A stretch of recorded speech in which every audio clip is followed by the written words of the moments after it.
I'm here in New York with the President for Latin America of Bank of America Merrill Lynch, Alex Bettamio. Alex, can you tell us a little bit about the Brazilian economy? We're recovering from recession, but what does the year ahead hold, and what about next year when we have presidential elections? Over the last 2 years, Brazil has gone through the deepest recession of its history, for sure. However, with the recent change in policies, basically the structural change that has been approved at Congress level, it has created a new environment that is bringing business back. So we think the economy might have a growth in 2017 at about 1%. We believe in the real growth around 3% will start in 2018, and that's very positive.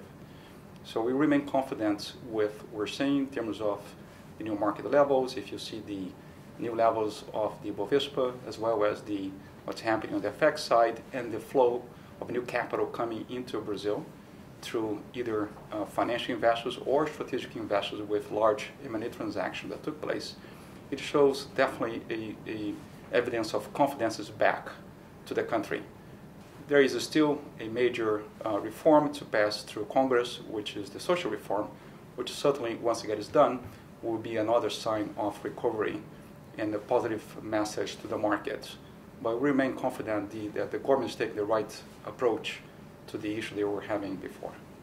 Now, next year we have an election in Brazil that at this stage is very uncertain. We don't really know who the candidates are going to be. How do you see the market situation evolving until then? For this year, it remains stronger than next year. People will go on hold, or how do you see the Sure. I think the market will react with the policies in place, and certainly who is ahead of the polls when it comes to time. At the moment, the market is certainly feeling much more comfortable with the current administration because of the clear market-friendly policies they have presented. And that is important. Certainly the market needs to have confidence, and as we see the economy recovering, most likely the election will be driven by those policies, and certainly the candidate will come from someone associated with those actions, I would think. And if that happens, certainly will be even more positive to the market. What are some of the external risks that could particularly affect Brazil, do you think? Well, the most important risk right now would be if they don't get approved, the social reform. This would be certainly not positive for the economy, and as such, that would make the market to be extremely reactive and concerned with the future of the budget.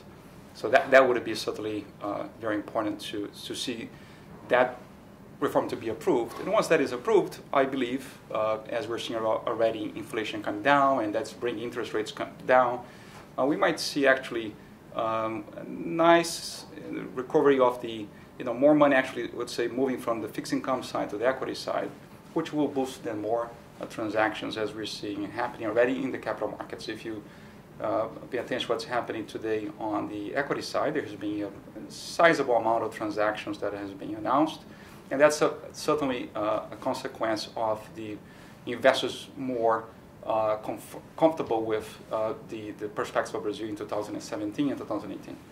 So you think on the M&A and on the ECM side, could we see a sort of a normalization back to levels of 2011, 2010 this year or next? Yeah, very much so. I think that's what the market wants. I think the market wants to be back in business, and we have been for pretty much a year and a half without transactions being done. So it's certainly there is a expectation that to recover those levels, and which is a very healthy levels, and that naturally will happen if we see the reform going through. And what areas of M&A, what sectors do you see being strong if the recovery? We just saw a very sizable transaction on the financial market, and over the last year we saw large Chinese investors coming to invest on energy. So I would say energy definitely will drive most of the investments moving forward, and we might see also investments now in real estate, because as we see the decline in interest rates, most likely the asset class of real estate will benefit, and we might see transactions taking place in that field. But I would say the amount of interest from foreign investors in Brazil is quite high right now. So I believe that we might see more transactions coming in large scale. And just on the corruption investigations, Lava Jato, how has that affected investors? Has it made them more careful, more reluctant before investing in Brazil, or how do they see that? Yeah, it certainly does. I think the Lava Jato, in a way, is very positive because it shows that the country is facing one of its main legacy issues. At the same time, makes an investor to make sure that he's making the proper diligence.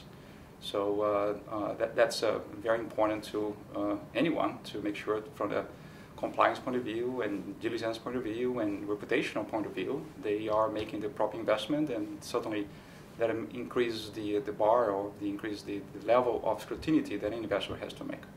So due diligence has become, always was important, but it's become a sort of more important in Brazil. It has.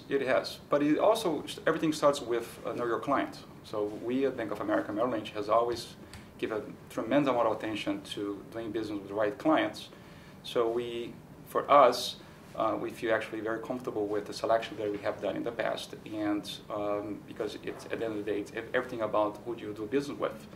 But having said that, yes, for anyone, it's a very important element when you're doing business to make sure you're doing the right diligence just to avoid being caught by surprises.